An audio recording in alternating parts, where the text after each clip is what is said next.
Bienvenue à La Santé au-delà des mots. Un rendez-vous avec des gens passionnés du réseau de la santé. Jean-Pierre Gagné, lui-même médecin, vous fera partager sa passion pour le domaine et vous fera découvrir une foule d'invités et d'acteurs clés du réseau. Voici votre animateur, le docteur Jean-Pierre Gagné. Bonne écoute.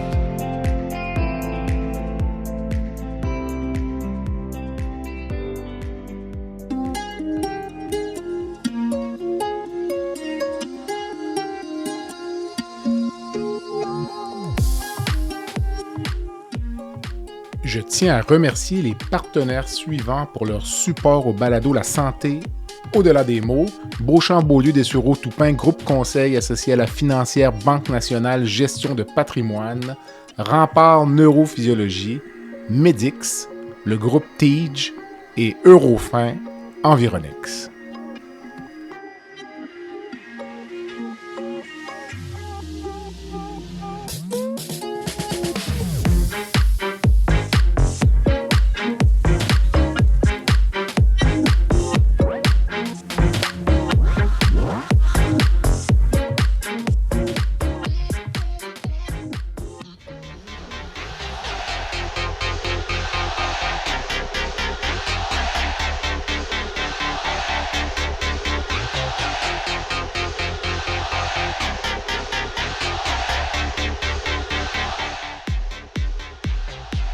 Je reçois Yannick Lehoux, ancien joueur des Coyotes de Phoenix dans la Ligue nationale de hockey et actuel membre du National de Québec.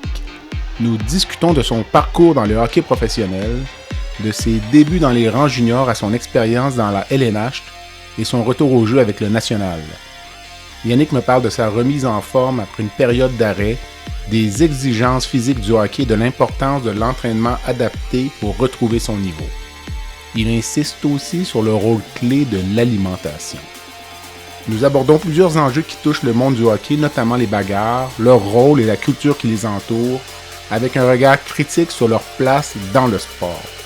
Nous discutons également de la controverse entourant le hockey junior majeur, notamment les initiations et certaines traditions problématiques qui ont fait les manchettes ces dernières années. J'en profite aussi pour glisser un mot sur le marathon de hockey droit au but au profit de la Fondation Digestive, un événement qui aura lieu le 5 avril prochain. Enfin, nous parlons de son propre podcast Nuanceur, où il aborde une multitude de sujets avec une approche réfléchie et posée. Il m'explique la vision derrière ce projet et son envie de susciter des discussions plus profondes et nuancées, non seulement sur le sport, mais aussi sur la société en général. Un épisode riche en réflexion et en rire, à ne pas manquer pour tous les passionnés de hockey et de performance sportive. Bonne écoute!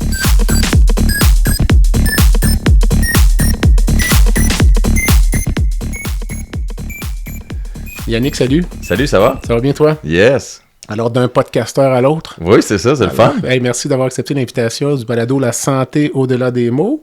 Merci de l'invitation. Puis on va peut-être se projeter dans le podcast, le nuanceur, ben oui. dont on va peut-être parler dans quelques minutes. Ben oui, avec plaisir. Écoute, c'est très rare, moi, que je fais un podcast pas préparé, mais je me suis dit, 2 joueurs de hockey, on va aller dans le coin. C'est parfait, exact. Moi, c'est comme ça que je fais les miens. Fait que je suis bien à l'aise avec ça. Écoute, parlons d'abord de ta carrière de joueur de hockey. Là. Donc, j'avais vraiment pas réalisé que tu avais joué professionnel. Puis, tu m'as raconté l'anecdote de ton but avec les Coyotes de Phoenix. Donc, c'est tellement drôle que je pense que ça mérite. Ben oui, exact. Je l'ai compté. 1000 fois. Ceux qui l'ont déjà entendu, désolé, je la raconte encore.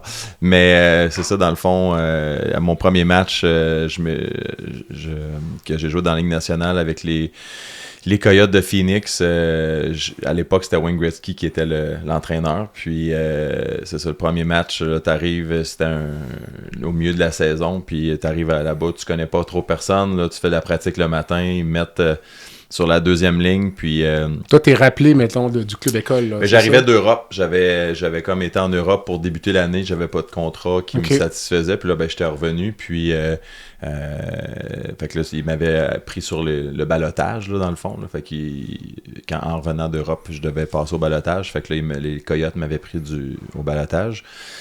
Et puis, c'est ça. Fait que là, pratique le matin, là, je jouais comme sur la deuxième ligne. Avec, quand même. comme Jeff Sanderson, puis l'autre, il faudrait que je retrouve. Souvent, je me le fais demander, puis j'oublie toujours le troisième gars qui jouait avec nous autres. Puis, bref, le match commence avec deuxième ligne, là, la première ligne embarque. Là, moi, j'embarque, je vais dans zone. Comme un genre de breakout, reçoit la rondelle, rentre dans zone, lance score, 7 secondes, premier but, premier lancé. C'était pas un but chanceux. Là. Non, c'était un beau but. Okay. Puis, c'est ça, en revenant au banc, Wayne Gretzky, qui a à peu près tous les records dans la Ligue nationale, me dit bravo, même moi, j'ai pas fait ça aussi vite que ça, mon premier but. Fait que pour moi, ça a été un beau highlight de savoir que j'ai marqué plus vite que la merveille à mon premier but. Fait que c'était un beau moment. J'aimerais ça que tu me parles, j'en profite là, que tu sois ici, là, du parcours d'un joueur de hockey. Là, ouais. Donc, on a parfois certaines images négatives du hockey mineur, puis il y a plein d'enjeux avec la ligne junior majeure, là, actuellement, même des recours collectifs, les histoires d'abus sexuels, mais même le parcours d'un jeune, il y a beaucoup d'appelés, peu d'élus. Puis, je me demandais si le hockey junior majeur accompagnait suffisamment les jeunes qui, pour la grande majorité, ne joueront pas professionnels. Ouais. S'il n'y a pas un sacrifice au niveau académique, tu vois-tu un peu le... Oui, ben c'est certain. C'est pas le modèle parfait, je trouvais. Ben c'est sûr que le hockey junior, c'est une business pour les équipes. T'sais, c'est sûr que dans un monde idéal, selon moi, tout passerait par le scolaire, mais ça, même à partir du niveau novice, là, MAG, selon moi, tout devrait être... par l'école, je trouve que ça serait la meilleure façon de faire. Tranquillement, ça s'en va par là-bas. Mais pour répondre à ta première question, le parcours, tu sais, fait que là, normalement, souvent, les chemins sont un petit peu tracés. Quand tu es bon jeune, tu sais, souvent, tu joues dans les meilleures équipes, puis là, après ça, tu gradues dans l'année suivante. Tu joues probablement encore dans la même équipe ou avec toujours les meilleurs. Fait que ça se forme tranquillement. Tu sais, c'est rare que quelqu'un qui a jamais joué, il y a toujours des exceptions. C'est rare que quelqu'un arrive puis il joue à tombe C, puis tout d'un coup il se fait repêcher midget 3A, puis c'est pas de même ça marche. Fait que souvent l'élite se suit un petit peu, puis ça c'est vrai pour le soccer, pour le basket, tous les sports d'équipe. Normalement, un coup que le chemin se trace vers 10, 11, 12 ans, les meilleurs ressortent, puis après ça souvent c'est eux qui passent, puis après ça le midget 3A, ça, c'est quand même une belle ligue. Pour ça, c'est encore scolaire, c'est super bien encadré, c'est des plus gros bassins. Puis à partir de là, les meilleurs se font repêcher junior. Puis là, c'est un peu le même principe que la Ligue nationale. Tu te fais repêcher, fait que t'appartiens. Tantôt, on parlait du Drakkar. Pourquoi que j'étais à Bécomo? C'est parce que j'ai été le premier choix au total à l'époque là, de la Ligue de hockey junior majeur du Québec avec le Drakkar. Et puis, fait que tu t'en vas à Bécomo, t'appartiens à Bécomo, même si je venais de Repentigny, on est parti à Bécomo pour les prochaines années. Puis, qu'à l'entraînement, j'aurais pu me faire couper, j'aurais pu pas faire l'équipe, là, il m'aurait retourné à mon équipe midget 3A. Mais là, j'ai resté là à 16 ans, j'ai joué avec le Drakkar. Puis après ça, là, tu progresses là-dedans. Puis déjà, à 17 ans, à ta deuxième année, les listes pour le draft de la Ligue nationale commencent. Fait que là, déjà, tu as une idée. Tu vas-tu te faire repêcher dans la Ligue nationale? Mais comment tu peux le savoir? Il y a des listes de prospects? Ouais, exact. Tu peux savoir tes cotés combien, disons? Exact. Comme moi, à l'époque, là, pour la Ligue nationale, j'avais été je pense que c'était comme dans les 20 premiers que j'étais classé pour sortir au repêchage, si tu veux, là, dans les Nord-Américains, puis tout ça. Puis après ça, ça bouge selon les équipes qui est placé, puis tout ça. Parce que, écoute, moi, j'avais des attentes de sortir en première ronde, puis j'avais sorti en troisième ronde. Fait que ça varie, mais ça donne quand même une idée là, de où est-ce que tu te situes, puis qu'est-ce qui s'en vient. Puis là, à partir de là, la même étape se reproduit après ton stage junior. Tu vas dans tes camps pro, fais l'équipe, fais pas l'équipe, tu te fais couper ou retourne junior ou ainsi de suite. Là. Où est-ce que ça varie un petit peu, c'est quand arrive l'âge plus professionnel, là, les ligues en Europe, c'est un peu comme un open market, un peu comme au soccer. Fait que quand t'as pas de contrat, t'es libre à toi d'aller où ce que tu veux. T'appartiens pas nécessairement à une équipe, puis là, tu peux les signer en Suisse, en Russie, en Allemagne, tout ça. Là. Fait que, en gros, bien rapidement... Non, c'est ça. Mais je me demandais, un jeune qui a du potentiel aujourd'hui, là, est-ce qu'il y a certaines décisions à prendre à un moment donné? Est-ce que je m'en vais, mettons, universitaire américain? Ou... un petit peu. Là, aujourd'hui, avec il y a des nouvelles règles là, avec que les joueurs juniors ils ont le droit d'aller à l'université américaine. Avant, tu n'avais pas le droit de... Je pense que c'était 2 games ou quelque chose comme ça, que si tu jouais plus que 2 matchs, tu perdais ton éligibilité ou même c'était peut-être même un match. Moi, j'avais un match en tête. Automatiquement, ton éligibilité pour l'université américaine, fait que tu sit out 2 ans. Si tu jouais un match junior majeur, tu ne pouvais pas jouer université américaine.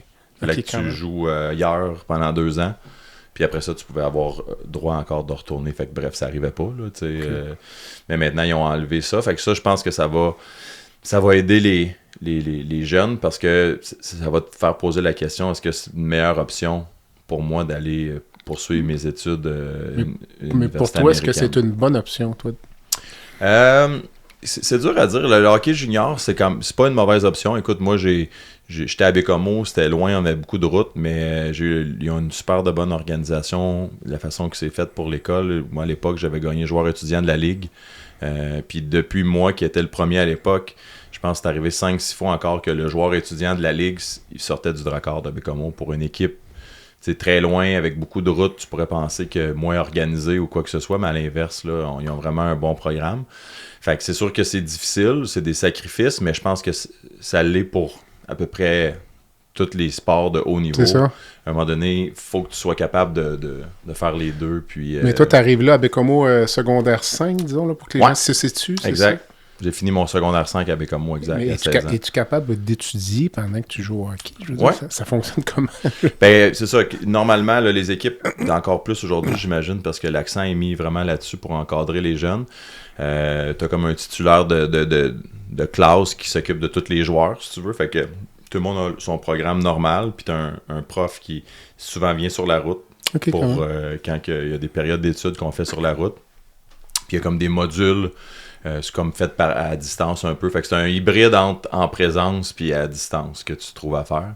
Fait que ça se fait quand même bien. Écoute, moi, mon année à 16 ans, à Bécomo, c'était tous des modules. Puis je me souviens, on avait été éliminés des séries. Puis j'avais hâte de m'en retourner chez nous à 16 ans, quand l'année était finie, là, de voir, il faut que je reste là jusqu'au mois de juin, ça me tentait pas. Fait que je pense que j'avais fini l'école début mai, mes modules étaient remis, mes examens étaient faits, puis j'étais parti.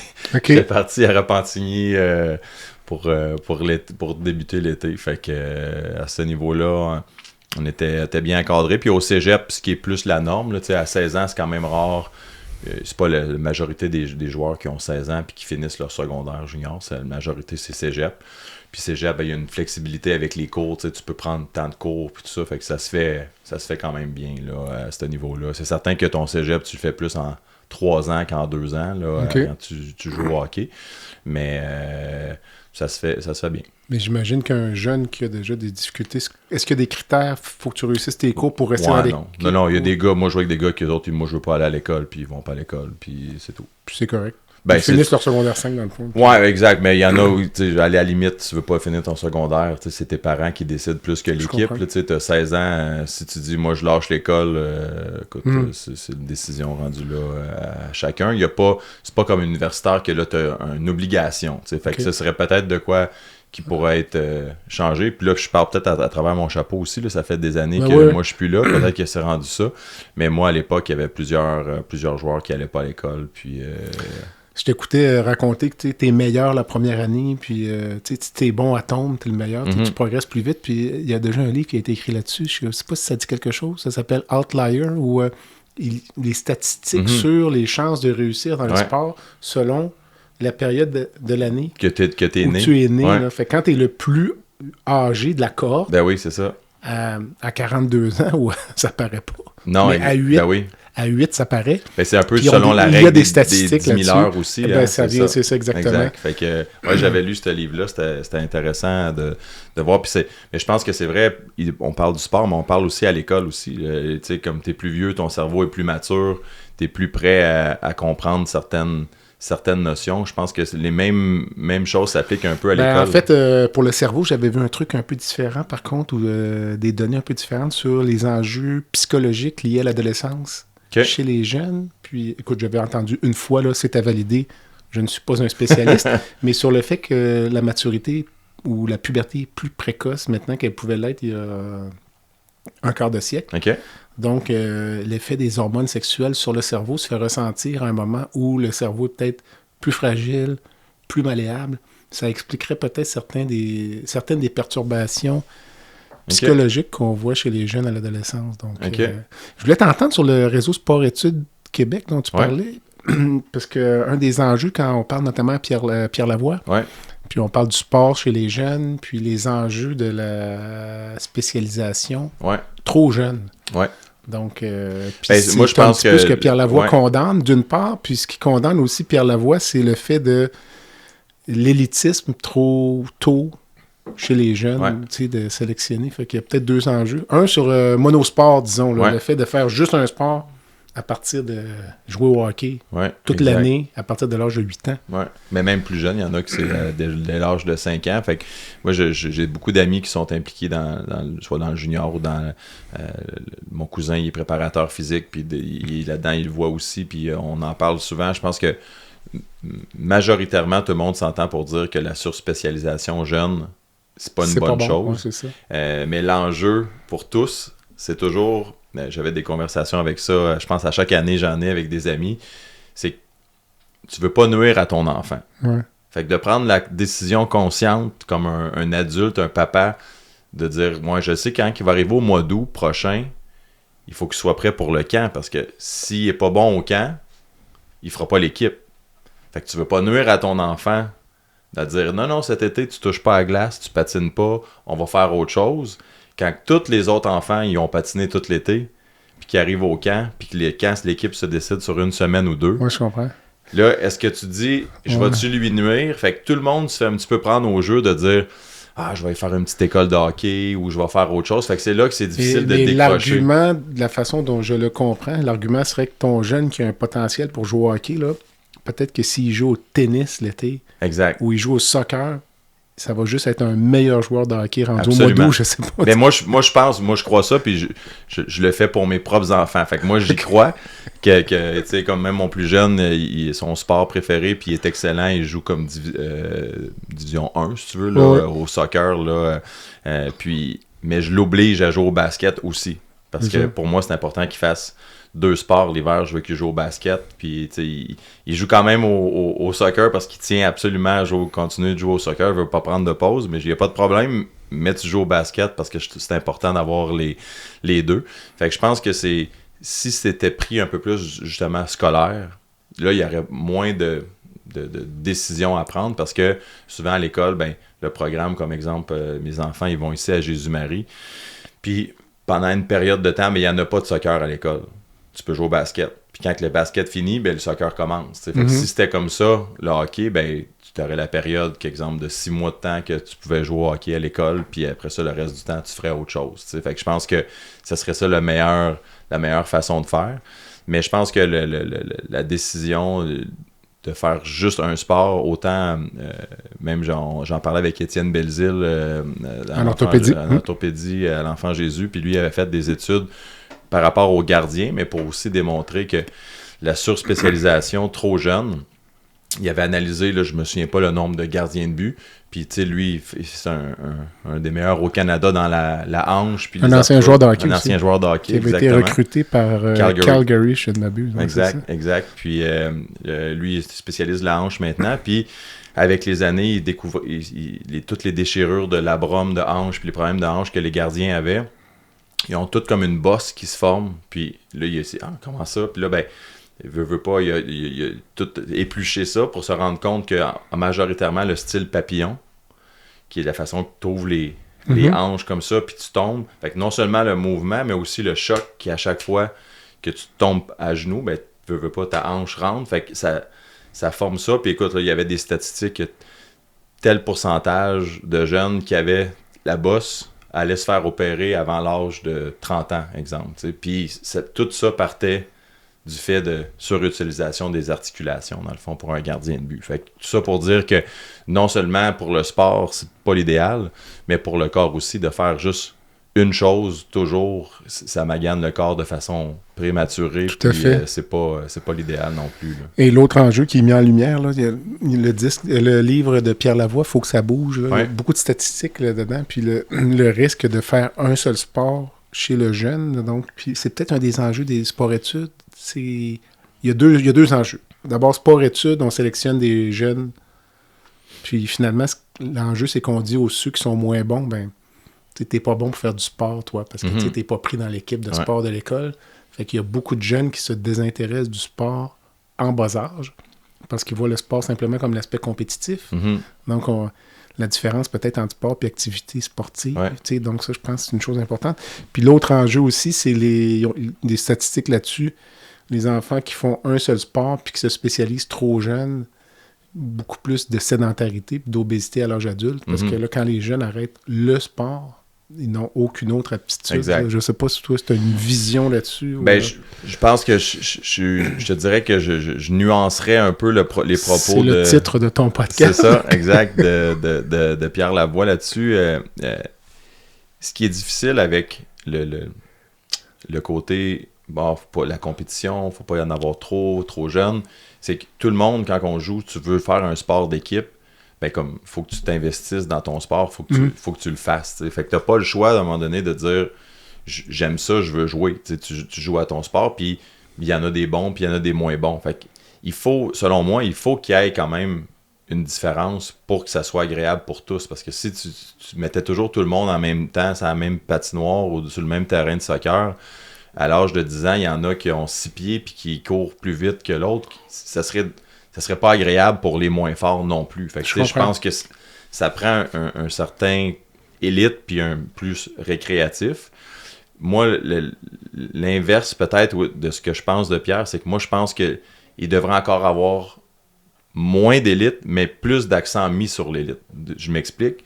C'est que s'il y a moins tu sais, parce que, exemple, au hockey, là, tu as le 3A, 3A mineur, le 2A, puis tout pour faire un petit peu miroiter aux parents que ton gars, il a encore une chance pour que tu investisses puis que tu continues de payer. Mais s'il y avait une équipe à Québec, Atome 3A, il y en a une. C'est tout. Mineur, majeur, on s'en fout. Il y a une équipe élite de l'âge de 10-12 ans, puis il y a 12 petits garçons ou 15 petits garçons qui sont là-dedans, puis le reste, on s'amuse. Mais là, t'enlèves vraiment les meilleurs, puis là, ben, tu donnes la chance aux meilleurs d'être les meilleurs vraiment ensemble, pas d'avoir 20 équipes quand il n'y a pas le mérite d'avoir 20 équipes. Puis les autres, ben, ça devient quelque chose de plus amical, plus récréatif, d'avoir moins de niveaux, tu sais, parce que là, on a tellement de segmentation avec tellement d'équipes que je pense que c'est là que ça devient difficile les parents se font un petit peu prendre à il est tellement proche il va l'avoir. Moi, je pense que ça contribue, ça. Mais de ne pas avoir d'élite du tout, je pense que c'est une erreur aussi, parce qu'il faut aussi avoir un certain niveau de ça. Puis l'autre point, c'est que souvent, on voudrait peut-être pas avoir d'élite, mais toutes les compétitions sont faites, que ce soit aux Olympiques ou au hockey, à 15-16 ans, c'est là que tout se passe, t'sais. Fait que une gymnaste, si à 14 ans, t'es pas la meilleure au monde, ta carrière est finie. Là. Non, mais je pense que c'est peut-être parce qu'il y a un enjeu de financement à un certain moment donné. Là, Donc, si tu finances le sport d'élite, peut-être que tu ne financeras pas l'activité sportive. Je te donne un exemple avec le Grand Défi Pierre Lavoie. Ouais. Il y a 2 ans, on finançait une école dans le coin de Masquinongé. Pour l'achat de ski de fond. Là, donc, on n'est pas du tout dans le sport d'élite. Là, pour réaliser que tu vas visiter la région, les 2 écoles, les professeurs étaient obligés de se promener avec les skis de fond dans la valise de la voiture. Ben oui. Et ça souligne certaines lacunes, peut-être au niveau de l'attribution des fonds. C'est peut-être un des risques là, de trop focusser. Mais je pense qu'à la base, j'avais eu à mon podcast Enrico Ciccone qui est venu. Écouté, c'est une des choses, je pense que c'est 150 millions le budget de la santé du sport au Québec. C'est ridicule. En soi, c'est ça le problème parce que on parle de santé. On peut financer beaucoup, les deux finalement. Puis je pense que de ne pas investir dans le sport un peu comme ça, pas nécessairement l'élite, mais tout court, c'est de ne pas investir dans la santé à long terme. Fait que je pense que... Tu parles à un converti. Non, mais c'est ça. Je pense que c'est là le problème, pour plein de raisons, comme ce que Pierre Lavoie dit, puis tout ça a raison, mais souvent, c'est que des décisions politiques sont prises qui sont pas sexy pour les élections-là, qu'ils seraient dans 10, 15, 20 ans, les résultats, on les verrait. Mais personne qui veut prendre cette décision-là, parce que ça ramènera pas de vote à court terme, ça paraît pas... C'est pas tangible d'investir 3, 4, 500 millions de plus chez les jeunes. C'est le genre de décision que peut-être un gouvernement pourrait prendre, de dire, par exemple, je ne connais pas les revenus de l'Auto-Québec, là, mais ça doit chiffrer dans le milliard plus. peut-être qu'un gouvernement pourrait dire, écoutez, on va prendre une fraction fixe des revenus de l'Auto-Québec. Mhm. C'est immuable. Puis ça va aller dans le... Écoute, il y a beaucoup de places qu'on pourrait prendre l'argent, je pense, au Québec pour la mettre là-dedans. Si on peut en parler aussi, ça va me faire plaisir. Mais il y a de l'Auto-Québec, puis il y a bien d'autres endroits. Les autres, ça serait quoi? Mais écoute, dans la gestion, tu travailles dans les hôpitaux, il y a beaucoup de pertes d'argent qui se fait à gauche et à droite. On le voit partout. Je pense que c'est de même dans toutes les grandes structures, aime ou aime pas, on fera pas de politique aujourd'hui, on peut mais en faire, y a pas de aime problème. ou aime pas ce qui se passe aux États-Unis, tu me parlais de mon véhicule Tesla, Oui. ça reste que d'avoir quelqu'un au Québec qui ferait un job un peu à la Elon Musk, là, de faire du ménage. Là, pas aussi radical, peut-être. Mais tu sais, quand même avoir un côté de voyons, qu'est-ce qui se passe? C'est pas normal. Là, le SACLIC, c'est déjà un peu fini, on en entend presque plus parler. 500 millions. C'était pas 1,1 milliard qu'on non, mais ça a dépassé ouais, 500 millions. Fait, comme, c'est pas trop grave. C'est comme mais ça. On parle de ça, mais il y a eu, les gens oublient, là, comme on est encore dans le dossier santé numérique, mais dans les 20 dernières années, je préparais une entrevue là, en fin de semaine avec un expert, puis on a déjà englouti comme à peu près 2 milliards là, dans le dossier là, patient électronique, là, puis c'est du vent, là, on n'a rien. Ben non.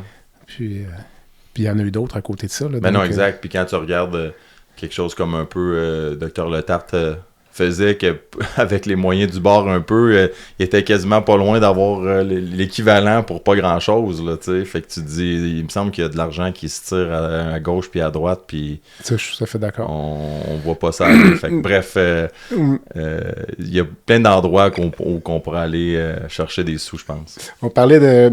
Je t'ai entendu aussi en balado, puis tu joues encore au hockey. Oui, j'ai fait un retour au jeu. Ouais, c'est ça. Raconte-moi ça un peu. Là, parce que là, j'entends que le National de Québec fera ou ne fera pas les séries, puis ça a un enjeu sur le chandail qui est ici. Ça, là, donc, exact. Mais dans le fond, j'ai parlé brièvement de mon cousin qui est préparateur physique.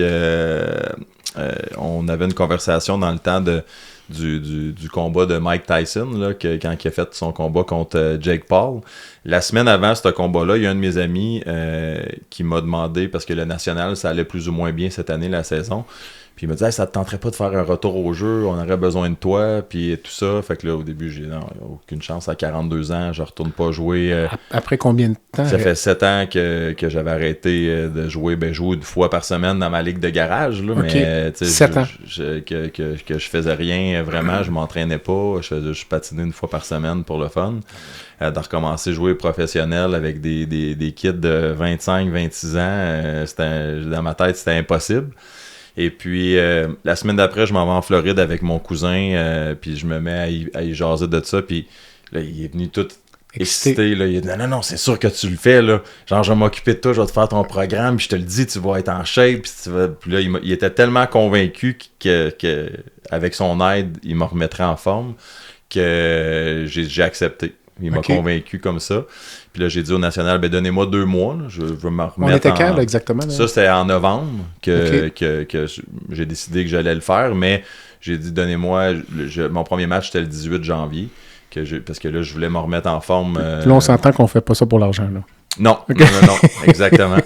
On fait ça parce que c'est un défi que je me suis lancé à moi-même de voir jusqu'à où que je pourrais... Est-ce que l'âge, dans le fond, est juste un chiffre, tu sais? C'était ça l'idée de ça. Puis c'est drôle parce qu'un de mes amis est réalisateur. Puis avec tout ça, il a dit hey, on devrait faire un documentaire là-dessus. Fait que on a fait un genre de synopsis, puis on a présenté ça. Puis Bell a accepté de financer le documentaire. Fait que le documentaire oui, c'est sur le retour au jeu, mais c'est surtout sur la santé, le vieillissement de l'homme, dans le fond. Fait qu'on a plein d'experts de la santé qui parlent à travers chacune des épisodes sur le vieillissement, autant neurologique, physique, nutritionniste, tout ça. Fait que ça a comme pris une tangente super le fun, puis ça veut dire que les séquences vidéo ont déjà été filmées pour la portion. On est là-dedans. Toutes les semaines, on en filme un peu, puis... spoiler alert, là, je n'ai pas vraiment parlé encore du documentaire. Est-ce qu'on a le titre? Est-ce que l'âge est juste un chiffre? Ah, c'est cool. Ouais, fait que ça va sortir à l'automne. Alors prochain. Peut-être que des extraits de ce balado se retrouveront oui, sur le you never know. Oui, exactement. On pourra mettre ça là-dedans. Fait que Fait que bref, je me suis remis en forme, j'ai commencé à m'entraîner, puis 2 mois plus tard, j'ai joué mon premier match avec... Mais c'est quoi la réponse finalement? Est-ce que l'âge n'est qu'un chiffre? Côté performance, je pense que oui. L'âge, c'est juste un chiffre, mais pas côté récupération, puis toutes les à côté. Je pense que tu es capable, on le voit souvent avec des Ironman, en vieillissant, on est capable d'aller quand même chercher une forme physique, peut-être mieux notre corps, nos muscles. T'atteins je suis plus en recherche de masse musculaire, je l'ai ma masse musculaire. Fait que c'est un coup que tu l'as, c'est juste de la maintenir, je pense. Là, fait qu'il y a côté expérience. Fait que dans un sport comme le hockey, les prises de décision que tu prends à 42 ans versus à 20 ans quand tu es un peu plus moins expérimenté, un peu plus partout que ça l'aide. Fait que je pense que l'âge peut être juste un chiffre, mais c'est le côté récupération qui est plus difficile. Là. Comme on le sait, quand on prend un verre ou deux de trop en vieillissant, on le sent plus, ben c'est la même chose avec le sport que c'est là la grosse différence que je me rends compte. Mais côté forme physique, je suis surpris de voir à quel point que ça se passe quand même bien jusqu'à date. Avez-vous, j'imagine, tu me parlais de ton beau-frère qui est préparateur physique. Mon cousin, oui. Ton cousin. Avez-vous des... comment dire, les pertes d'aptitude physique, on dirait ça comme ça. Là. Est-ce que c'est linéaire ou c'est comme par plateau? J'aurais tendance à dire que ça pourrait être comme plateau parce que j'ai vu une étude récente, une étude chinoise où finalement, j'ai entendu parler le concept de vieillir, tu sais, prendre un coup de vieux. Les gens disaient c'est pas vraiment vrai, mais il paraît que c'est vrai. Tu sais, on ne vieillit pas de façon linéaire.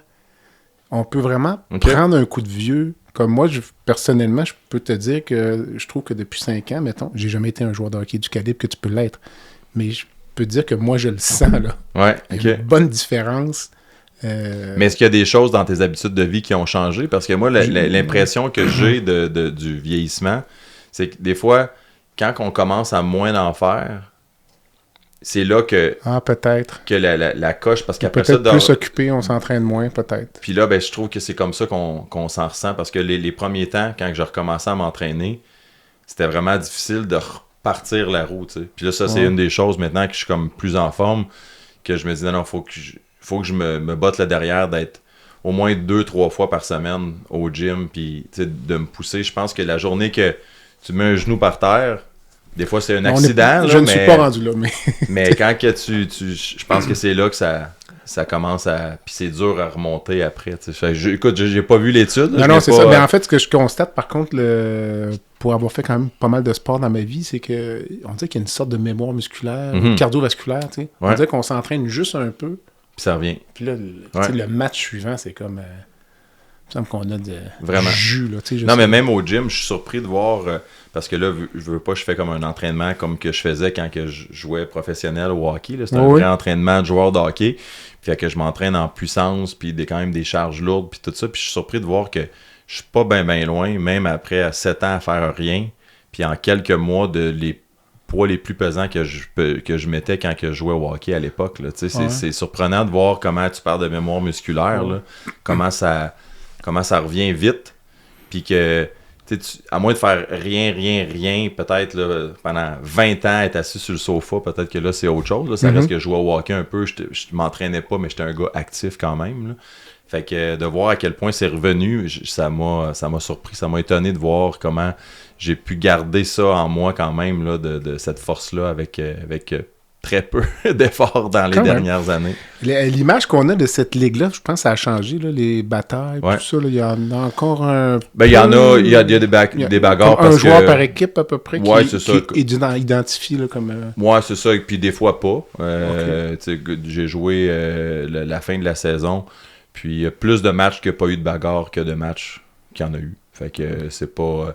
c'est une ligue intense, là. Ça changera pas à ce niveau-là, je pense, parce que le hockey professionnel, c'est intense. Tu regardes la Ligue nationale, comment ça joue, ça frappe, ça patine.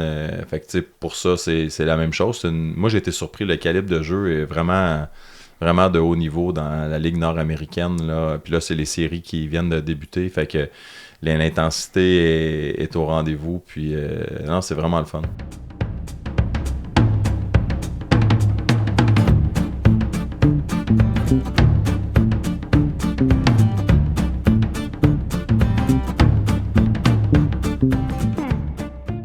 Medix simplifie la facturation médicale des médecins spécialistes, anesthésiologistes, internistes, pneumologues et bientôt les chirurgiens. Grâce à une application mobile conviviale et une expertise personnalisée, Medix fait une différence réelle dans la vie des médecins. Sauvez du temps, réduisez les erreurs et optimisez vos revenus avec Medix. Medix est fier de desservir plus de 60% des anesthésiologistes du Québec. Pour toute question, n'hésitez pas à visiter notre site web à www.medix.com www.medyx.com ou téléphonez au 514-548-2500. Et parle-moi donc un peu de ton opinion des batailles au hockey, mettons. Ça a sa place, pas dans le junior, pas dans... Ouais, et ça, c'est justement avec Enrico, ça, on avait eu on pensait pas pareil. Ce que j'ai entendu d'Enrico, je veux dire, je l'ai trouvé, avant que tu me répondes, je l'ai trouvé très touchant, là, à quel point lui, il porte encore ce bagage-là d'être identifié un peu comme juste un goon, puis même le go aurait de lui en chambre. Je sais pas si tu en as entendu parler. Donc, si les gens font des recherches, là, quand même. Oui, non, je me suis... comme une espèce de bagage. Là, c'est exact, ça, il porte ça, là, que... Puis, je pense que ça devrait être mieux encadré, mais je pense que, écoute, à moins que le standard pour ça, c'est toujours le sport élite. Fait qu'on regarde la meilleure ligue au monde ou le sport le plus haut niveau, puis on part de là. Tant que ça va être admis dans la Ligue nationale, ça devrait être admis dans les autres ligues pour se rendre dans la Ligue nationale. Ça, c'est mon opinion par rapport aux bagarres. Si la Ligue nationale l'élimine, bon, il n'a plus, mais si ça fait partie du jeu pour te rendre à ce niveau-là, mais qu'est-ce qu'on peut faire? Ben, de mieux les encadrer. Une des façons faciles, parce que Enrico, entre autres, lui, ce qui déplore, c'est exemple, à 16 ans, quand tu joues junior, tu peux jouer de 16 à 20 ans. Fait que c'est certain qu'entre un kid de 16 ans et un gars de 20 ans, ce 5 ans-là, c'est pas comme 30 puis 35 ans. Là. Il paraît beaucoup, beaucoup. Puis il disait, t'es encore un mineur, puis tout ça. Fait que ça fait tout du sens de dire qu'on voudrait pas des mineurs 16-17 ans blesser, se battent contre des gars de 20 ans. Puis pour enrayer ça, selon moi, c'est vraiment simple. Les gars, comme on voit en Europe, puis dans les Coupes du Monde, puis tout ça, en bas de 18 ans, mais tu joues avec une grille. OK. Fait que tous les gars qui auraient une grille dans le visage, ben on sait qu'on peut pas se battre. Fait que tu sais, des fois, mais là, comment tu fais pour savoir, lui, j'ai 16 ans, je vais-tu me battre avec, je vais-tu pas me battre avec? Ben, s'il y a une grille, la réponse est simple. Tu vas pas te battre avec le gars, il y a une grille dans le visage. C'est un drôle de sport pour ça, là, parce que si tu regardes, mettons, du rugby, là, j'ai joué au rugby un peu quand j'étais jeune, il n'y a pas de bataille au rugby, là. Absolument. Et pourtant, c'est un sport d'une violence ben inouïe. Oui. L'un n'empêche pas l'autre. Absolument, donc, mais comme je dis souvent, la boxe, ils se donnent des coups au visage, mais pas de coups de pied. Non, mais au kickboxing, il y a des coups de pied. Est-ce qu'on devrait permettre des coups de pied ou pas? Le MMA, c'est tout. Ouais. Le hockey, ça fait partie du sport depuis toujours. Tout à fait. Fait que moi, c'est plus de dire, c'est comme ça. Si t'as pas envie d'être impliqué, ben, t'es pas obligé de jouer. Tu peux faire un autre sport. Si pour toi, exemple, tu dis, moi, je veux rien savoir des bagarres, ben, tu peux faire je parle d'un haut niveau. Là, tu peux jouer pour le fun, il n'y a pas de bagarre. Là, on parle vraiment dans les ligues juniors et plus, parce que tombe, puis oui, bantam, midget, il n'y en a pas de bagarre. Là, fait que au hockey, il y en a toujours eu. Ça fait partie du sport. On l'a vu, les Canada contre les États-Unis, quand ça a commencé. Ça, c'était un peu trop intense, là, mais le contexte politique était là. Mais oui, mais je pense qu'il n'y a personne qui... En tout cas, il y a sûrement des gens qui n'ont pas été d'accord, mais il n'y a personne qui n'a pas senti cette intensité-là, cette fébrilité-là. Je pense que quand c'est fait dans une situation de pas deux goons comme à l'époque, puis là, ils font juste ça, puis tout ça, je peux comprendre que c'est peut-être vieux jeu, mais dans le feu de l'action, ça amène quelque chose en fait, au sport. Je sais pas si ma position est arrêtée là-dessus, je ne crois pas, mais ce dont je suis certain, c'est que les batailles au hockey, à moins de te battre systématiquement, d'avoir beaucoup de commotion cérébrale, c'est pas la portion la plus dangereuse du jeu. Il y a des coups qui se donnent au hockey qui sont beaucoup plus dangereux qu'une bataille. Ben oui. Je veux dire, les mises en échec vicieuses donc, qui blessent les commotions cérébrales, des blessures où les gens sont projetés contre la bande, tu peux avoir des lésions de la moléculaire. Mais juste, parce que là, on parle des cas extrêmes, mais comme quelqu'un qui aurait une ou deux bagarres dans sa saison, je pense qu'il sortirait moins écopé qu'un joueur qui shoot, quand les gars qui bloquent des shots, mais des 3, 4, 5, 6 shots par match, que les gars, des slap shots, t'as pas beaucoup d'équipement. Tu le maganes ton corps d'une autre façon, mais le hockey, c'est un sport qui est difficile. Fait que de dire que c'est juste les bagarres qui causent ça, je suis plus ou moins d'accord. Ben non, je suis tout à fait d'accord, mais je suis d'accord avec toi. Là où je trouve parfois dans le sport professionnel, puis le hockey, je pense, est un exemple, c'est que parfois je trouve que les joueurs, pas nécessairement encore une fois les bagarres, mais dans d'autres aspects du jeu, je sais pas si je trouve que les joueurs se respectent pas toujours assez, parce que je me dis, mettons, si tu sors un gars comme Sidney Crosby pendant 3 mois là, pour une commotion cérébrale, ça nuit à tout le monde. Ben oui. C'est comme quand Tiger Woods a arrêté de jouer. Ça a été dur pour la PG. Là. Ouais. Les gens ont arrêté de regarder le golf. Puis là, finalement, même les gens disaient, je sais pas si tu te rappelles, les gens disaient, le golf ne survivra pas à l'arrêt de Tiger Woods. Ouais. Mais tu sors, mettons, Crosby. Absolument. À cause d'une blessure vicieuse. Tout le monde est perdant. Là. Ben oui, absolument. Donc, c'est peut-être dans ce côté-là, je me dis quand même un syndicat. Mais je veux dire, c'est des gens mais qui je pense travaillent... qu'à cette heure, à ce niveau-là, c'est de moins en moins, puis c'est un peu ça l'argument des gens qui sont contre les bagarres. Ils vont dire, des coups vicieux, il n'y en a pas plus, il n'y en a pas moins. À la limite, il y en a de moins en moins, même s'il y a moins de bagarres. Fait que, de dire, parce qu'il y en a qui vont dire, ça prend des bagarres pour que le Brad Marchand de ce monde qui écœure tout le monde, au moins on peut le placer une fois de temps en temps.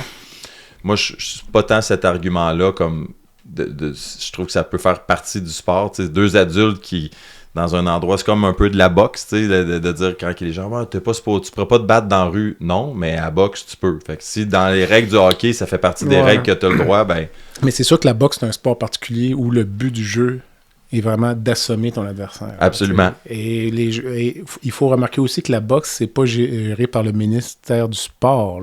C'est géré par la Régie de l'alcool et des jeux. Parce que si c'était le ministre du Sport qui gérait la boxe, il n'y aurait pas de boxe. Exact. Il n'y aurait pas de boxe. Le but, c'est d'assommer. Oui, c'est ça, exact. Mais tu sais, c'est des sports. Tu regardes le MMA. Je pense avec le pickleball, c'est le sport qui grandit le plus au monde plus rapidement. Écoute, de toute façon, on n'est pas ici pour juger du sort de l'humanité, là, mais bref, quand même. Mais moi, j'étais resté marqué parce que quand... je parle des blessures au hockey, mais pas nécessairement des blessures liées aux bagarres. Là. Quand moi, j'étais en stage à Boston en 94, on était à côté du centre de trauma, puis il y avait l'équipe universitaire de Boston qui jouait, puis il y avait un jeune qui était tombé à ce moment-là, un jeune qui s'appelait Travis Roy à l'époque. Oui, je me souviens de ça, qui jouait pour BU. Il jouait pour Boston. Ouais. J'étais à Boston à ce moment-là. Oui, il avait tombé, il a été... Première présence, 11 secondes, quadraplégique. Ouais. Puis ça m'est toujours resté dans l'esprit, cette histoire-là. Puis finalement, je l'avais invité à présenter au congrès des chirurgiens il y a comme 3 ans. Ah ouais, OK. Puis malheureusement, il est décédé de... Je pense qu'il est décédé d'une pneumonie. Parce que c'est des gens qui ont une espérance de vie moins... Oui, c'est sûr. Mais à l'époque, ça avait été une catastrophe. À Boston, là, ça avait monopolisé l'attention médiatique. Mais c'est sûr que le hockey, c'est un drôle de sport. Comme c'est un des sports les plus rapides au monde. Puis t'es encloîtré dans des bandes rigides dans pas grand espace. Là, avec des joueurs de plus en plus gros. Puis plus en plus vite. Fait que, tu sais, ça, à la base, c'est un drôle de sport. C'est ça. Mais toi qui es un professionnel, là, j'aimerais t'entendre, justement, le tournoi des 4 nations. Là, avais-tu l'impression que le jeu était comme 50% plus vite que ce qu'on peut voir? Absolument. C'était complètement... C'est sûr que c'est les meilleurs au monde. Hein, fait que tu prends, tu sais, il n'y a pas de... Là, ils jouaient à 150% de la... exact. Écoute, j'étais... Tu sais, je regardais juste la mobilité des défenseurs. Moi, ça m'a frappé. Ah non, c'est fou.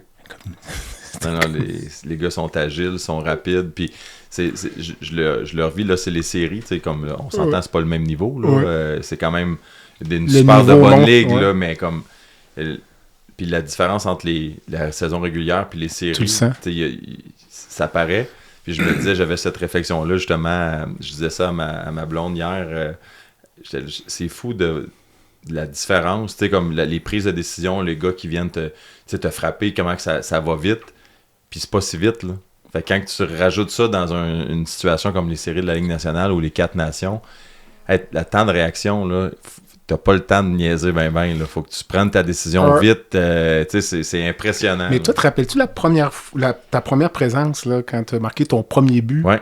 Est-ce que c'était la première fois que tu avais fait un camp d'entraînement avant? Ouais. Mais te rappelles-tu ta première présence au camp d'entraînement? Ouais. La première j'avais demi-heure, joué, mettons. Parce que je te raconte une anecdote. Un de mes amis est André Lepage, qui a été gardien de but à Drummondville. Le nom me dit quelque chose, ouais. Il a joué pour New York dans les années 70, dans le temps de... Comment il s'appelait, le grand gardien de New York, là, dans le temps de la dynastie des Islanders? Ken Dryden? Non, Billy Smith. Billy Smith.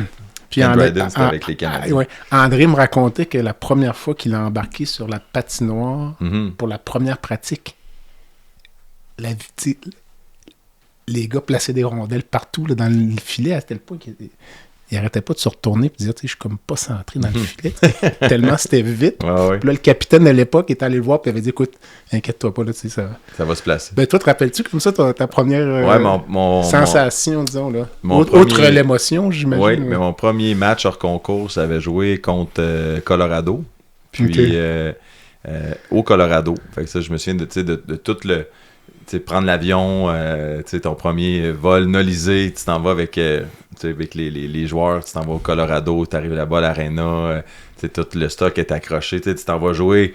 C'est pas officiellement un vrai premier match comme dans la Ligue nationale, mais c'est pas mal le plus proche du moins que j'avais été à l'époque. Puis je me souviens, il y avait Joe Sakic, Adam Foote, ces années-là. Là. Fait que Patrick Roy, il était là, mais il était pas dans le net pour ce match-là. Mais de voir ces gars-là, je me souviens, Adam Foote, c'est un joueur qui était physique. Là. Fait que c'est certain que tu arrives à 18 ans, c'était quand Adam Foote il est sur la glace, garde la tête haute, là, même si c'est le camp d'entraînement, soit prêt. Fait que ça, c'est... puis une des choses aussi qui m'avait marqué, c'est que Colorado, ils appellent ça le Mile High City, pas pour rien. Ça paraît côté oxygène, là, c'est tough jouer là. Les jambes, ils viennent lourdes rapidement. On s'en rend pas compte, on le voit pas tout le temps. On visite comme ça. Mais quand tu es un joueur professionnel ou un athlète professionnel, quand tu arrives dans des villes comme ça en altitude, ça paraît. Là. Ça paraît un peu.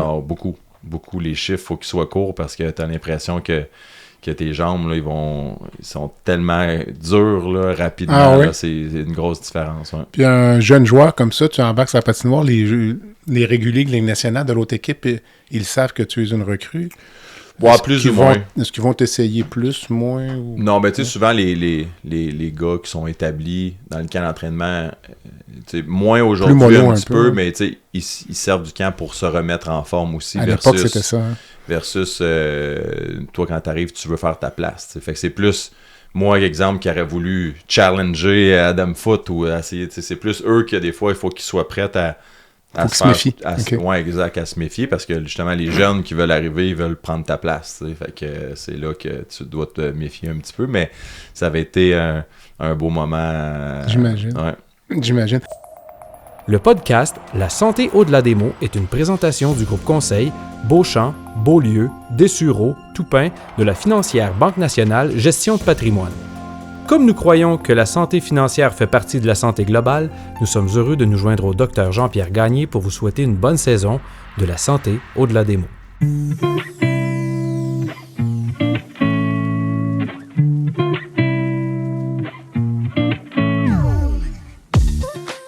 Fer et Velours est une entreprise de Québec spécialisée dans la location de mobilier vintage et création d'ambiance.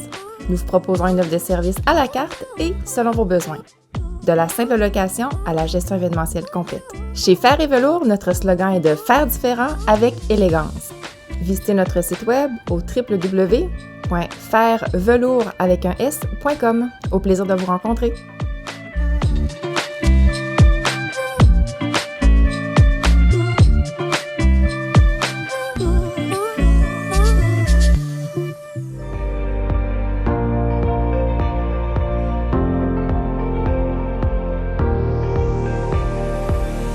Vous avez des commentaires ou un sujet à nous proposer ou même faire partie de nos invités, visitez le site web de notre balado à www.baladosanté.ca ou sur notre page Facebook de la santé au-delà des mots.